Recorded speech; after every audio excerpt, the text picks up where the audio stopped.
Your move.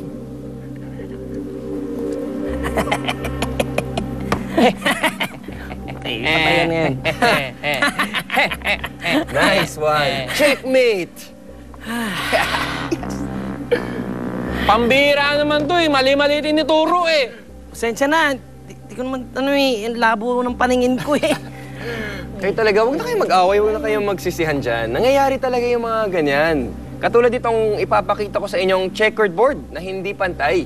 At ang nakakaduling na spiraling optical illusion. Wow! Meron noon! Wow! Oo naman. O ito, panoorin nyo. Wow! May black and white checkered board na slanting ang pattern. Sa unang tingin, iisipin mong hindi pwedeng maitulak ang mga checkered board dahil di pantay-pantay ang sizes nito. Sa unang attempt ay hindi magawang maitulak ang checkered boards. Pero gamit ang magic touch ay walang kahirap-hirap na maitutulak ang checkered boards. Paano? Here's the secret. Hindi totoong slanting ang black and white checkered board. Ang totoo, pantay-pantay talaga ang mga ito sa isa't isa. Kaya nang itulak ang board, ay madali itong nagawa. Dahil di naman totoong mula sa malaki ay lumiit ang lapad ng checkered board. As an added experiment, isa namang spiraling optical illusion ang ipinakita. Sa ilusyon na ito, parang umiikot papunta sa gitna ang pattern in a spiraling motion. Pero ang totoo, pantay-pantay din lang ang mga circular patterns sa isa't isa. Ang nagbibigay ng illusion na umiikot ito in a spiral movement ay ang gray lines in between the dark and light colored patterns. I believe. Wow! Galing na!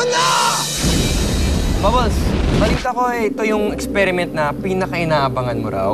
Bakit kaya? Yes, dahil siguro, di ba, name ko Bubbles. So, excited ako gumawa ng Bubbles.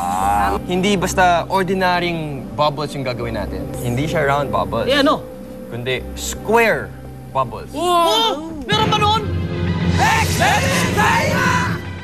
Okay, ito mga kagamitan na kailangan natin for this experiment. Oh. Una, water, Water! liquid soap, Liquid Check. soap. glycerin, Glycerin. empty aquarium, Aquarium. itong square frame kung saan Oh! mabubuo ang bubbles, at panghalo ng mixture natin, and straw. Okay. Ayos!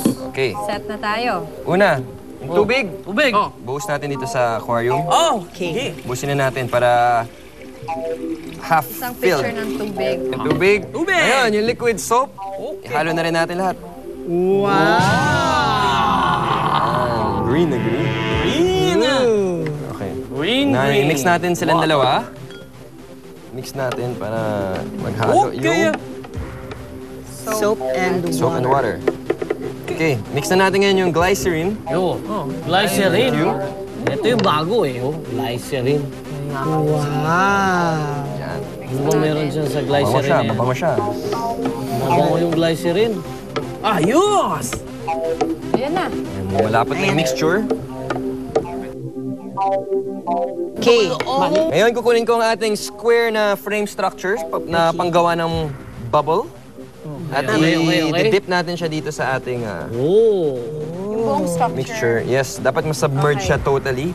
Kailangan- Kailangan i-mix muna natin yung mixture natin. Ayan na, ayan na. Ayun, Ayan dali, na, dali, dali. ayan na. Ayan, Ayan na. ayan, ayan. Ayan na. Dali, dali. Ayan na, nagbubuo na siya. I-dip na. mo muna sa Ayan na, ayan na. solution. Ayan o, ayan na, may... Ayan, dip mo yung straw sa solution. Okay. Okay, and sige. then- Now you can blow the straw. Ay, put your hands blocking. Yun.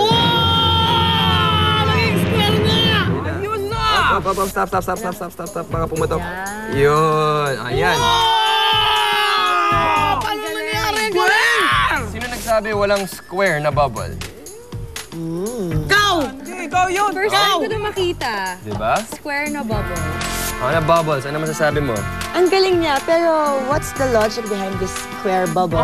Very good question. Ito, panoorin natin to. Square ring! Ang bubbles ay sadyang gawa sa namumuong soap molecules na may hydrophilic end o molecules na attracted sa tubig at hydrophobic end. Nakabaliktaran naman sa nauna. Ang hydrophilic end ang siyang nagdadala ng tubig sa iba pang soap molecules. Ito ang namumuo sa gitna na nagiging maliit na spherical shaped bubble. Wow! Galing na na! Sa aming pagbabalik, malalaman na rin natin kung paano ginawa ang mahiwagang sketchbook. Dito lang sa I Believe.